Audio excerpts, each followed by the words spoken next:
അങ്ങനെ സൗത്ത് ഗോവയിൽ ഈ കാണുന്ന ഗോഡ്വിൽ കാസ വാർക്ക എന്ന് പറയുന്ന ഒരു ഗസ്റ്റ് ഹൗസിൽ നിന്ന് ചെക്കൗട്ട് ചെയ്യാൻ പോവുക. ഒരു പ്രീമിയം ആർട്ടിസ്റ്റിക് ഗോവൻ സ്റ്റൈലാണ് കേട്ടോ ഗസ്റ്റ് ഹൗസ്. അത് കട്ടിലുണ്ടപ്പോഴേ മനസ്സിലായി, ഒരു കാസൽ ഡിസൈനിലായിരുന്നു കട്ടില്. പിന്നെ ഇവിടെ ബോട്ടിന്റെ ഡിസൈനിലൊക്കെ ഉണ്ട്. ഞങ്ങളിന്ന് തിരിച്ച് ജോഗ് ഫോൾസ് വഴി ബാംഗ്ലൂർക്ക് പോവുക. ഏകദേശം 600 കിലോമീറ്റർ ഒറ്റ സ്ട്രെച്ച് യാത്ര ചെയ്യണം. ഞങ്ങളുടെ ഗസ്റ്റ് ഹൗസ് ഒരു റെസിഡൻഷ്യൽ ഏരിയയിലാണ് കേട്ടോ സിറ്റി ചെയ്യണേ. മുന്നിലൊരു ചെറിയ പള്ളി കാണാൻ സാധിക്കും. എന്തായാലും നമുക്ക് ആ നീണ്ട യാത്ര തുടങ്ങാം.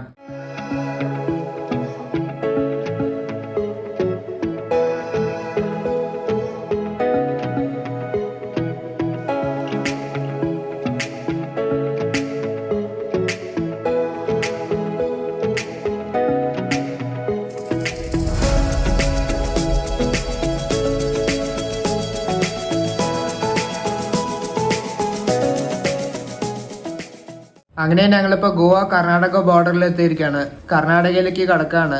ഈ ചെക്ക് പോസ്റ്റിൽ ഉണ്ടായിരുന്ന 2 പോലീസുകാരെ ഞങ്ങളുടെ വണ്ടിയുടെ അകത്തേക്ക് എത്തി നോക്കി. ഫാമിലിനെ കണ്ടപ്പോൾ വിട്ടു.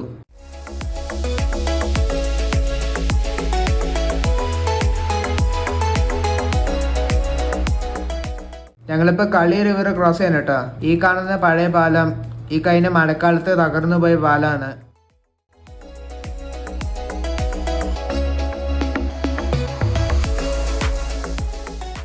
ഹൊണ്ണാവർ ടൗണിൽ എത്തിയിരിക്കുകയാണ്. അപ്പോൾ ഇവിടെ നിന്ന് ലെഫ്റ്റിലേക്ക് തിരിയണം. ഏകദേശം 60 കിലോമീറ്റർ ദൂരമുണ്ട് ജോഗ് ഫോൾസിലേക്ക്. NH 69 കൂടിയാണ് കേട്ടോ പോയിക്കൊണ്ടിരിക്കുന്നത്.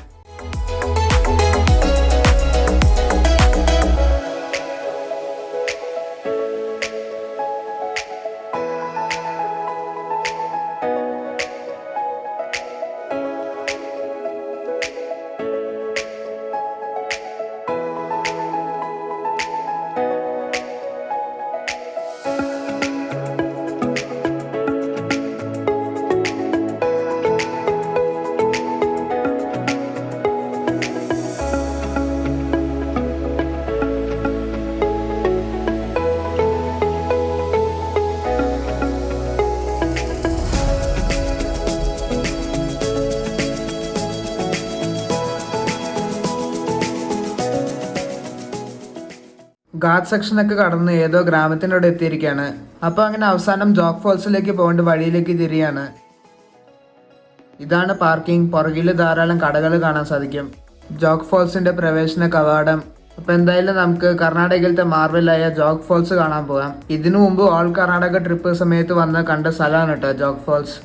എൻ്റെ ചാനലിലെ ഒരു ടേണിംഗ് പോയിന്റ് കൂടിയായിരുന്നു. നേരെ മുന്നിൽ കാണുന്ന കെട്ടിടം ഒരു ഗവൺമെൻറ് ഓഫീസാണ് കേട്ടോ. അങ്ങനെ വെള്ളച്ചാട്ടത്തിലേക്ക് എത്തിക്കൊണ്ടിരിക്കുകയാണ്. 832 അടി ഉയരമുള്ള ഈ വെള്ളച്ചാട്ടം ഇന്ത്യയിലെ ഏറ്റവും ഉയരമുള്ള വെള്ളച്ചാട്ടങ്ങളിൽ 3ാം സ്ഥാനത്താണ് കേട്ടോ. ശരാവതി നദിയിലാണ് കേട്ടോ ഈ വെള്ളച്ചാട്ടം. ഫ്രീ ഫോളിംഗ് വെള്ളച്ചാട്ടങ്ങളുടെ ലിസ്റ്റിൽ ഇത് 36ാമത്തെ സ്ഥാനത്തിലാണ് കേട്ടോ.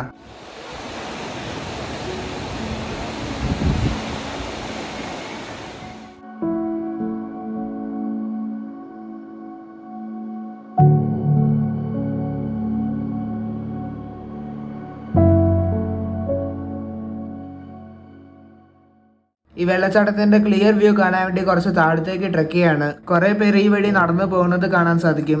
നനവുള്ളതുകൊണ്ട് ചെറുതായിട്ട് തെന്നുന്നുണ്ട് കേട്ടാ.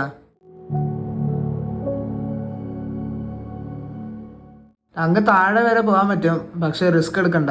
താഴെ ഒരു കേവും കാണാൻ പറ്റും, ഒരു കിടിലൻ വ്യൂല്.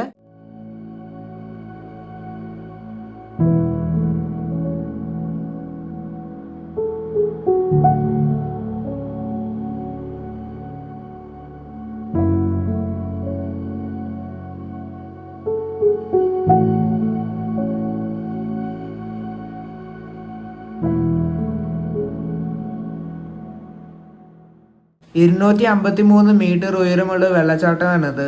ഏകദേശം 75 നില കെട്ടിടത്തിന്റെ അത്രയും ഹൈറ്റിൽ നിന്നാണ് വെള്ളം താഴത്തേക്ക് വീഴുന്നത്. മൺസൂൺ സീസൺ കഴിഞ്ഞ ഉടനെയാണ് ഞങ്ങളിപ്പോൾ വന്നത്. ആ സമയത്ത് പോലും വെള്ളം കുറച്ചേ കാണാൻ പറ്റുള്ളൂ. എപ്പോൾ വന്നാലും ഇത്രയൊക്കെ വെള്ളം കാണാൻ സാധിക്കുള്ളൂ. കാരണം ഈ വെള്ളച്ചാട്ടത്തിന് മുമ്പ് ഒരു ഡാം സ്ഥിതി ചെയ്യുന്നുണ്ട്, ലിംഗണമക്കി ഡാം.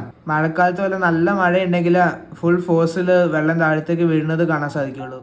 അങ്ങനെ ജോഗ് ഫോൾസിന്റെ കാഴ്ചകൾ കണ്ട് ഈ കാട്ടിനകത്തൂടെ തിരിച്ചു കയറാണ്. ഈ വെള്ളച്ചാട്ടത്തിന്റെ വ്യൂ കാണാൻ 2 വ്യൂ പോയിന്റ് ഉണ്ട്. ഒന്ന് ഉത്തര കന്നഡ ജില്ലയുടെ സൈഡിൽ നിന്ന്, മറ്റൊന്ന് ശിവമോഗ ജില്ലയിൽ നിന്ന്. ഞങ്ങളിപ്പോൾ ഉത്തര കന്നഡ ജില്ലയുടെ സൈഡിൽ നിന്നാണ് ഈ വെള്ളച്ചാട്ടത്തിന്റെ വ്യൂ കണ്ടത്. പിന്നെ ഇവിടെ വാട്ടർഫാൾ വ്യൂ ഹോം സ്റ്റേസും റിസോർട്ടുകളൊക്കെ അവൈലബിൾ ആണ്. അപ്പോൾ അങ്ങനെ ജോഗ് ഫോൾസിൽ നിന്ന് ഞങ്ങൾ ഇനി ബാംഗ്ലൂർക്ക് പോവാം. ദവങ്കര വഴിയാണ് കേട്ടോ പോകണേ.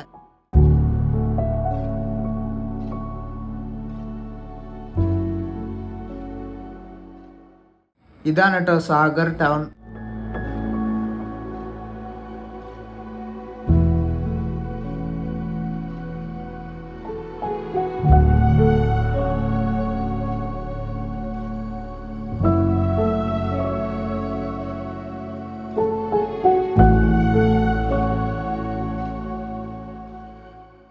അങ്ങനെ സാഗർ എന്ന് പറഞ്ഞ ടൗൺ കഴിഞ്ഞിട്ട് കുറച്ച് ദൂരം മുന്നോട്ട് വന്ന് അനന്തപുരം എന്ന് പറഞ്ഞ സ്ഥലത്ത് നിന്ന് വേറൊരു ഹൈവേയിലേക്ക് കയറിയിരിക്കുകയാണ്. NH766C ആണ് കേട്ടത്. ഒരു കിടിലൻ ഹൈവേ. ഉച്ചയ്ക്കത്തെ ഭക്ഷണം കഴിക്കാൻ വേണ്ടി ഒരു തട്ടക്കടയിലോട് വന്നിരിക്കുകയാണ്. തനി റൂറൽ ഏരിയയിലൂടെയാണ് പോയിക്കൊണ്ടിരിക്കണേ. അങ്ങനെ ഭക്ഷണമൊക്കെ കഴിച്ച് യാത്ര കണ്ടിന്യൂ ചെയ്യാണ്. ഫുഡിന് ടേസ്റ്റ് ഒന്നും പോരായിരുന്നു. എന്തായാലും വിശപ്പ് കാരണം മുഴുവൻ കഴിച്ചു.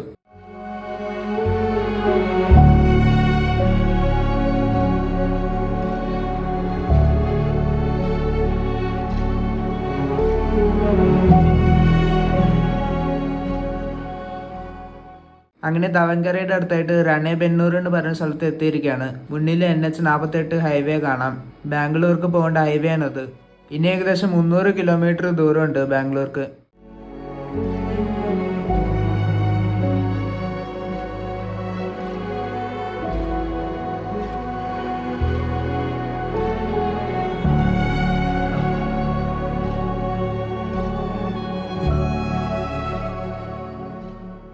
അങ്ങനെ രാത്രി 8 മണിയൊക്കെ ആയപ്പോഴത്തേക്കും ബാംഗ്ലൂർ എത്തിയിരിക്കുകയാണ്.